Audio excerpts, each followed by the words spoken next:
Chapter का नाम है सेल साइकिल। इसमें जितने क्वेश्चन बन सकते हैं ना, ये सब एक ही वीडियो में सब देखेंगे, ठीक है। ये इससे ही बाहर क्वेश्चन नहीं आने का, ठीक है। डीएनए की लेंथ कौन सी कितनी होती है? 2.2 मीटर होती है। डीएनए हमारा एसिडिक नेचर होता है और नेगेटिव चार्ज होता है, ठीक है। हिस्टोन हमारा पॉजिटिव चार्ज होता है और बेसिक होते हैं, ठीक है। Centromere are absent in cell cycle, ये सेंटर का आंसर जाएगा, ठीक है। मेटासेंट्रिक वही सेंटर होता है, इसकी मैंने क्रोमोसोम स्ट्रक्चर में वही बताया था इसका क्या।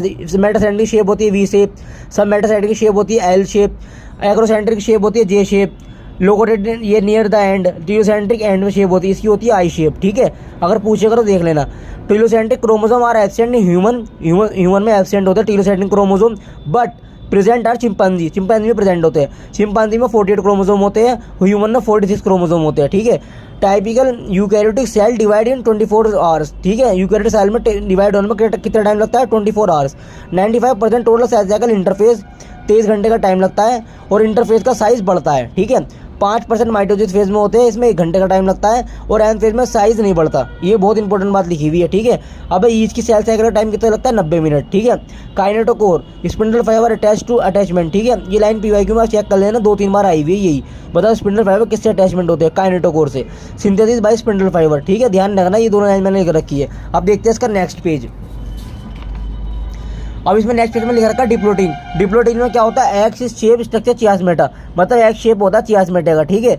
डिसोल्यूशन ऑफ साइनोटोमल कॉम्प्लेक्स होता है, कहीं भी ये लाइन लिखी हुई, आंसर जाएगा डिप्लोटीन।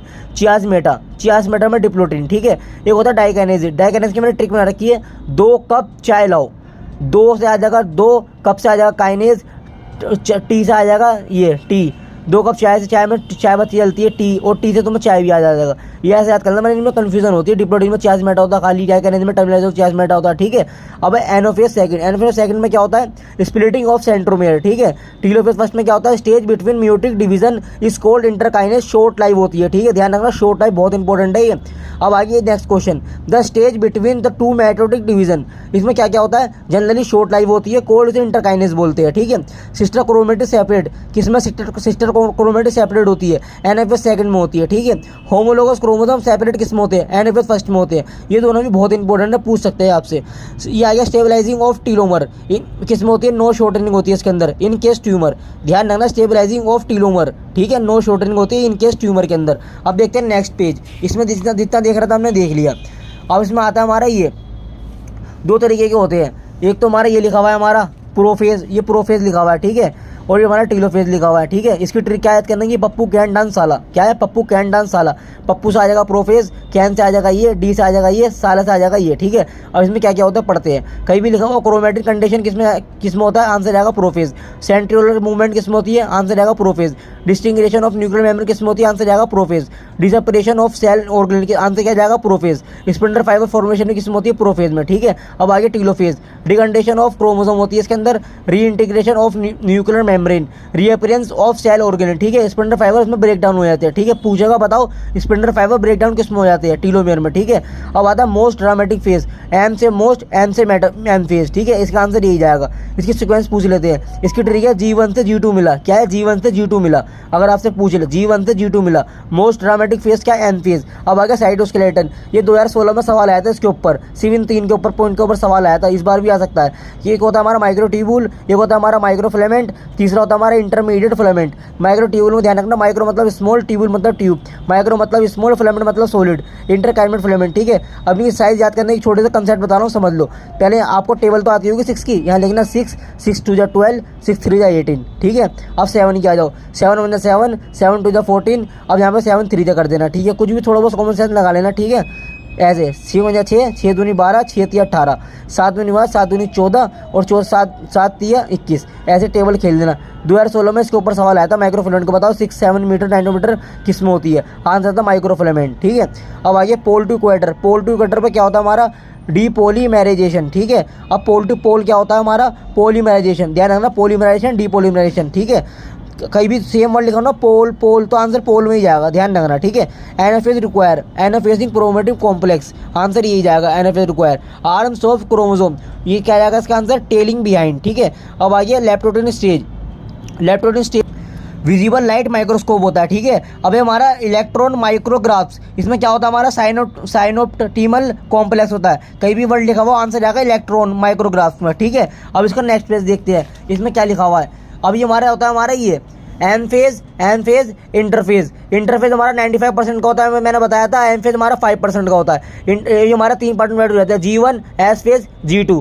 G1 में हमारा क्या होता है, प्री रेप्लिकेशन फेज। इसमें पहले पे एक करके देखते हैं। पहला हमारा G1 होता है, प्री रेप्लिकेशन फेज होता है। इसमें क्या होता है, duplication of maximum cell organism होता है इसमें, ठीक है। सेल मेटाबॉलिक एक्टिव होता है इसके अंदर, और सेल कंटिन्यूस ग्रो करता रहता है। अब एस फेज, ये आप पीवाई को उठाकर देखना, इसके ऊपर कितने पीवाई को भरे पड़े हैं। डीएनए रेप्लिकेशन होता है एस फेज में। हिस्टोन प्रोटीन सिंथेसिस होता है किसमें, एस फेज में।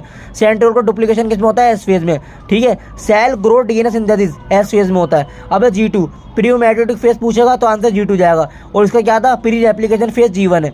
क्या है, प्री मैट्रियोटिक फेज G2 है। अब माइटोकॉन्ड्रिया होता है इसके अंदर, क्लोरोप्लास्ट होता है, गोल्गी बॉडी होती है। अब ट्यूबुलिन प्रोटीन सिंथेसिस लिखा हुआ, आंसर क्या जाएगा, G2। Phase of cytoplasmic growth G2, ठीक है। अब देखते हैं G1 decide that cell will enter into cell cycle और नोट एंटर इनटू सेल, मतलब G1 डिसाइड करेगा कि सेल अंदर जाएगा बाहर जाएगा, ठीक है। G नोट का दूसरा नाम क्या है, क्वेश्चन स्टेज। पूछ सकता है, बताओ क्या बोलते हैं। इसके एग्जांपल क्या होता है, heart cell. Cell metabolic active होती है इसके अंदर, और प्रोलिफरेशन इसमें एब्सेंट होता है, ठीक है। अब प्रोफेस 1 इवेंट। प्रोफेस 1 इवेंट याद करने की ट्रिक क्या है, इसमें 5 तरीके के होते हैं। ला जरा पानी दे दे, क्या है, leptotene, zygotene, pachytene, diplotene, diakinesis. Longest phase of meiosis, अगर ये पीवाई को आया भाई, ये मैंने जो लिख रखा है, ये पूछा था लॉन्गेस्ट फेज ऑफ मियोसिस, क्या आंसर क्या था, प्रोफेस फर्स्ट, ठीक है। अब ये करेक्ट सीक्वेंस लिखी हुई है, मियोसिस कैसे कैसे होता है। पहला सिनेप्सिस होता है, फिर क्रॉसिंग ओवर होता है, फिर टर्मिनेशन ऑफ चियास्मेटा होता है, फिर डीएस्पिरेशन ऑफ न्यूक्लियोलस होता है, ठीक है। इस पेज में जितना हमने देखना था देख लिया। अब नेक्स्ट पेज देखते हैं। अब आगे हमारा ये लिखा हुआ, इसे हटा ही देते हैं, समझ में नहीं आ रहा क्या है ये, मेटाफेज, कोई बात नहीं। मेटाफेज हमारा क्या होता है, complete disintegration of nuclear membrane is being metaphase, ठीक है। क्रोमेटिन आर फुली कंडेंस होती है, क्रोमेटिन आर अरेंज होती है, एट इक्वेटर पे होती है। Spindle fibre are attach kinetochore, मैंने बताया था ये लाइन बहुत इंपॉर्टेंट है। स्पिंडल फाइबर किससे अटैच होते हैं, kinetochore synthesis by spindle fibre. Study of chromosome. अब आगे leptotene, early prophase compaction of chromosome, ठीक है। अब इसकी ट्रिक है CDS, chromatin condition begin, centromere movement begin. एक बार पढ़ लो, अब मैंने नोट्स तो आपको दिख ही रहे होगा, यही पढ़ लो, यही क्वेश्चन बनते हैं। Disintegration of nuclear membrane begin, answer leptotene. Disappearance of cell organ, answer leptotene. Spindle fibre एस्ट्राडेज फॉर्मेशन बिगिन, आंसर लेप्टोटीन। अब आगे जाइगोटीन, और दूसरा हमारा पैकाइटिन, ठीक है। SSB RRB, साइनेप्सिस एल्किन homologous chromosome, answer zygotene. Synaptical complex formation begin, zygotene. Bivalent और tetrad just visible, answer zygotene. इसमें ये भी ध्यान रखना, पेयरिंग होमोलोगस क्रोमोसोम इसके अंदर होता है, और music first chromosome start pairing होती है इसके अंदर जाइगोटीन के अंदर। अब आ गया pachytene, recombination and recombination nodule, crossing over होती है इसके अंदर। मैंने क्या ध्यान रखा, पंचायत के अंदर लड़ाइयाँ होती है, मतलब क्रॉस आपस में, मैंने ऐसे याद कर रखा है ये। बाइवैलेंट और tetrad clearly visible. Action of enzyme recombinase, ये पीवाई को आया था 3 बार। एंजाइम भी पूछा था, एक्शन ऑफ एंजाइम रिकम्बिनेज क्या होता है, पैकाइटिन में होता है। Non sister chromatin of homologous chromosome, ठीक है। ये लाइन भी इंपॉर्टेंट है लास्ट वाली, ये लिखा हुआ है नॉन सिस्टर, ठीक है। अब ये हमारा इतना ही था बस, ठीक है। थैंक